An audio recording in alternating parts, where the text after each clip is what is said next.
Mati rasa atau tidak peduli dengan lingkungan sekitar.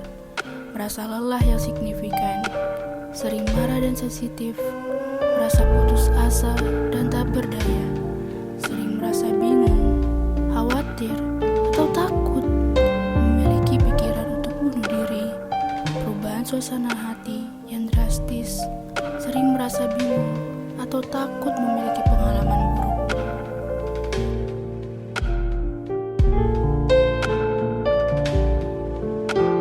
Penyebab terjadinya gangguan mental health ini ada faktor biologi, faktor kehidupan, dan faktor keluarga.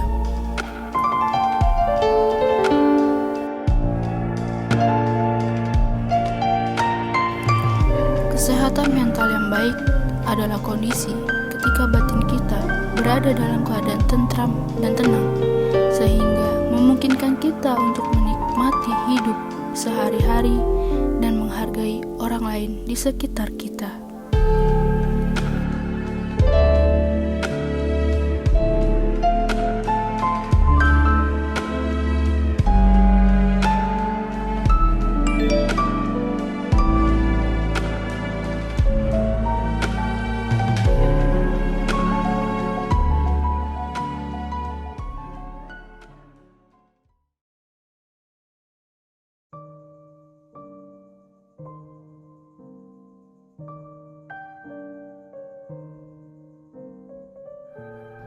Pertama, melakukan aktivitas fisik dan tetap aktif. Kedua, membantu orang lain dengan tulus. Ketiga, memelihara pikiran yang tetap positif. Keempat, selanjutnya memiliki kemampuan untuk bisa mengatasi masalah. Kelima, mencari bantuan profesional jika diperlukan. Keenam, menjaga hubungan baik dengan orang lain. Dan yang ketujuh, istirahat yang cukup.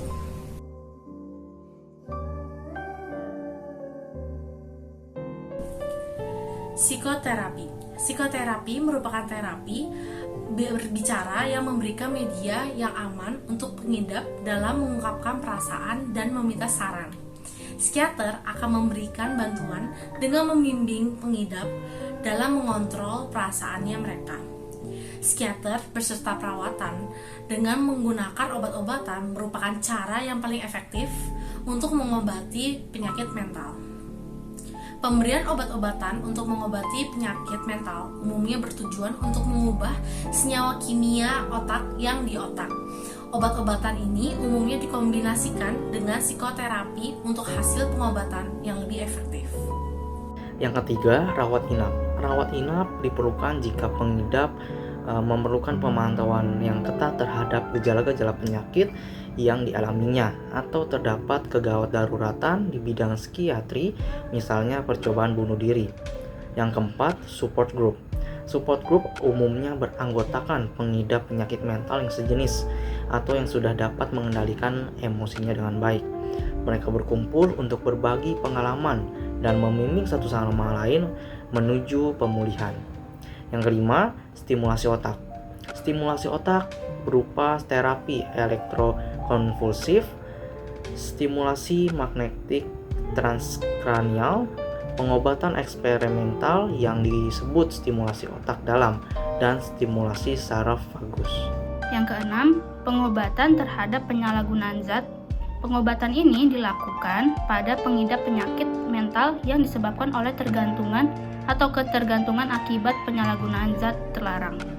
Dan yang ketujuh, membuat rencana bagi diri sendiri, misalnya mengatur gaya hidup dan kebiasaan sehari-hari untuk melawan penyakit mentalnya.